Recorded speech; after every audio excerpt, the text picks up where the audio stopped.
Амар хүүхдүүдтэй үргэлж. Тэгэл нэг өдөр грант явсан шүү дээ. Аавын маань ачаар ингээд өдөр хүртэл бүжиглээл явж байгаа. Багш намайг бүжгэлж чадчих гэсэн.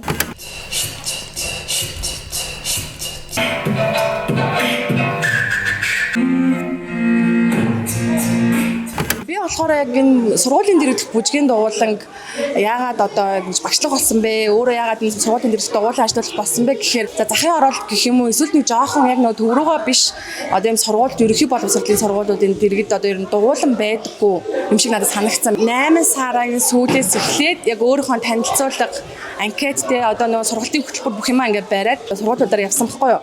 Тэгээд явж байхад надад болохоор хэд хэдэн сургуулиудыг ингээд хамтарч ажиллаа гэдэг санал тавьсан. Тэгээ мэдээж нөгөө энэ бие ганц нэг хувааж чадахгүй шүү дээ. Тэгээд тийм болохоор хоёр сургууль сонгоод тэгээ хоёр сургуульд яг гэрээ хийгээд сургуулийн дэргэдэх дуулан. Хамгийн гол юм нь хүүхдүүдэд үндэсний урлагийг багаас нь ингээд зааж сургах чин хүсэлтэй. Тэгээд боломжтой хүүхдүүд ч боломжгүй хүүхдүүд ч байгаа. Хүүхд толгонд хурж ажиллахыг хүсэж байгаа.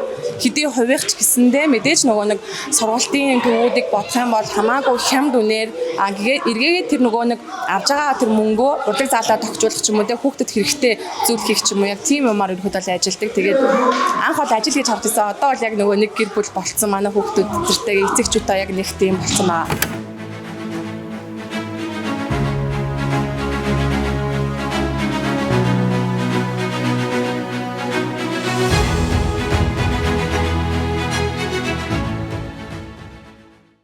Бид нар болохоор сая олон улсын 3 уралдаанд явж ирсэн байна. Бээжинд 2 уралдаанд орсон, нэг нь болохоор Шанхайд 3 уралдаанд орсон. Олон улсын хүүхдийн бүжгийн уралдаан. Нэг хүүхдэд зориулсан бүжгийн уралдаан баггүй. Тэгээд яг хятадын одоо бүх мужийн хүүхдүүд оролцсон, Малайз, Сингапураас оролцсон, тэгээд Монголоос оролцдог. Тэгээд энэ удаад болохоор би яг зөвхөн өөрийнхөө хүүхдүүдийг аваад явсан. Тэгээд маш амжилттай оролцсон. Нийт ерөнхийдөө 20 гаруй хүүхдэд бол явсан. Соло төрөл болон хамтлаг төрөлгээд тэгээд яг нөгөө төрөлийнхөө ангилалд манайд маш амжилттай нэгдүгээр байрын эзэлсэн, гран при авсан, гоцлын төрлөөр гээд маш амжилттай ер нь бол яваад ирсэн байна. Шанхай руу явхад бол миний анхны тэмцээн байсан. Гадагш бас дээрээс нь анхны онгоцон цуусан үйл явдал байсан. Тэгээд амар гоё сэтгэл өндөр дандаа баярлалаа гад яваад ирсэн. Бүгдээрээ яг гоцлолоор яваад 2 дугаар байранд орсон. Тэгээд мөнгөн медаль Монголд авчирсан. Ээж аав хоёр бол ингээд амар их бахархсан. Энэ жилийн тэмцээнүүдийн ер нь бол дандаа мөнгөн медаль авсан. Харин дараагийн тэмцээнүүдэд дандаа алтан өвчрээ гэж өөртөө том зорьсон байгаа. Нэгдүгээрээр алт авсан. Цөөхөл бүжгээр. Тийм.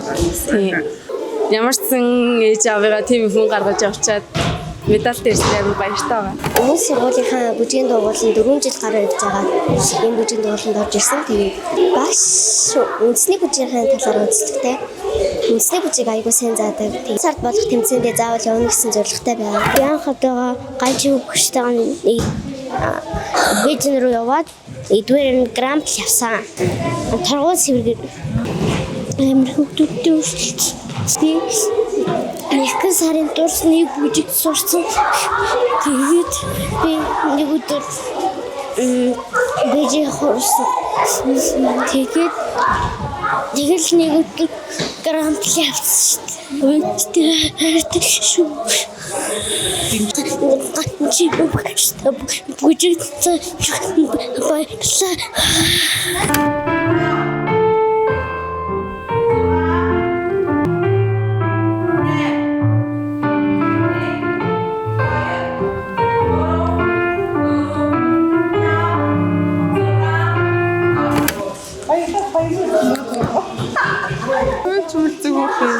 За одоо тааш.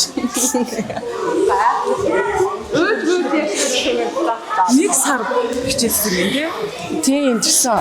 Манай их мэд болохоор торгууд цэвэр гэдэг бүжээр оролцсон. Монгол Улсын гавьяа жүжигчийн их гэрэл багш маань дэглэл. Тэгээ би өөрөө бас нэг бүжигчин бата хийж исэн. Тэгээд тэр бүжгээр манай их мэд оролцсон. Бээжингийн уралдаанд гоцлог бүжээр оролцоод гран при шагнал авсан. Тэгээд ерөнхийдөө бол яг нэг сарын хугацаанд бол маш том амжилт үзүүлсэн. Айгаа мундаг байсан. Заавалжгүй бэлэн болчоод одоо олон жил хичээлчээ тэмцээн уралдаанд орох нь гол биш. Тухайн хүүхд тэрэ чадамжтай бол тэр багш бэлдээд тэгээ тэмцээн уралдаанд тэр том тайзан дээр гараад бусад орны хүүхдүүдтэй өрсөлдөх заавал байр шагнал эзлэхгүй маа гэхэд тэр нөгөө тайзан дээр гарах нь хамгийн гол хүүхэд наснд бол хамгийн нандин дурсамж учраас тэрнийх нь гүүр нь олж байгаа гэх юм уу.